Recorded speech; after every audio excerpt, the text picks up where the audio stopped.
అందరికీ నమస్కారం అండి. మళ్ళీ ఇంకొక చుట్టూ నేను మీ దగ్గర రావడం జరిగింది.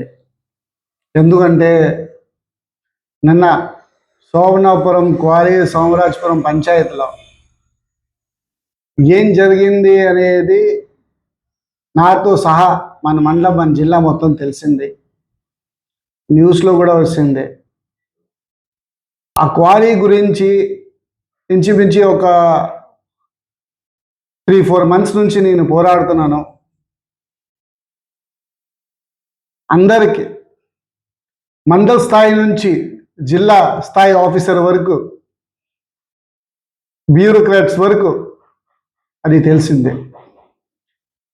ఇది చిన్న ఒక ఇన్సిడెంట్తో సరిపోయింది. ఇప్పటికైనా మనం దాని మీద యాక్షన్ తీసుకొని అది సీజ్ చేస్తే బాగుంటుంది. లేకపోతే రేపు పొద్దున ఏం జరుగుతుంది ఏంటనేది తెలియదు. ఎందుకంటే అది వాళ్ళు రిగ్ బ్లాస్టింగ్ చేసింది.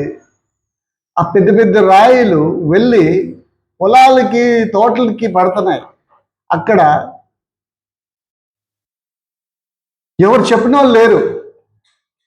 ఇలా బ్లాస్టింగ్ చేస్తున్నామో ఈ సమయంలో మీరు జాగ్రత్త పడండి అని ఊరోళ్ళకి ఇంటిమేషన్ అనేది ఉండాలి. అది కూడా లేదు. అవన్నీ పక్కన పెడితే ఇప్పుడు ఆ ఊరు రోడ్ సంగతి ఏంటి, ఆ ఊరు పరిస్థితి ఏంటి, పొలాలు ఏంటి, 45 నుంచి 50 ఎకరాల పొలాలు పాడైపోతున్నాయి. రైతులు ఇబ్బంది పడుతున్నారు.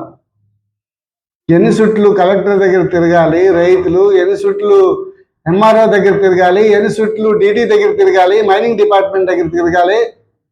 ఎక్కడెక్కడ తిరుగుతారండి రైతులు? మీరు దయచేసి అందరినీ, జిల్లా ఆఫీసర్ అందరినీ నేను కోరుతున్నాను, మీరు దీని మీద చర్యలు తీసుకోండి.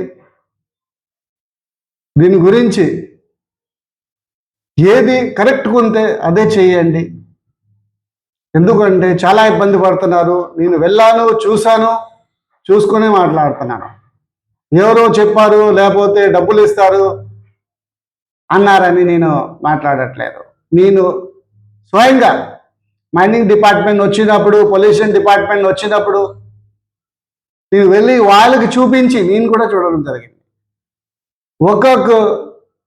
వాళ్ళు డ్రిల్ చేస్తున్నారు, 200 ఫీట్స్ డీప్ చేస్తున్నారండి. దాన్ని లోన్ బాంబు పెట్టేసి పేల్చేస్తున్నారు. ఆ రాయి ఎక్కడికి వెళ్ళి పడుతుంది అనేది తెలియదు, ఎవరికి తెలియదు. చాలా దారుణం అండి అది. అది కొంచెం చూడండి, దానిపైన యాక్షన్ తీసుకొని ఎంత బేగ్ అయితే అంత బేగ్ మీరు సీజ్ చేస్తారని నేను నమ్మి కోరుతున్నాను. జై హింద్, నమస్కారం.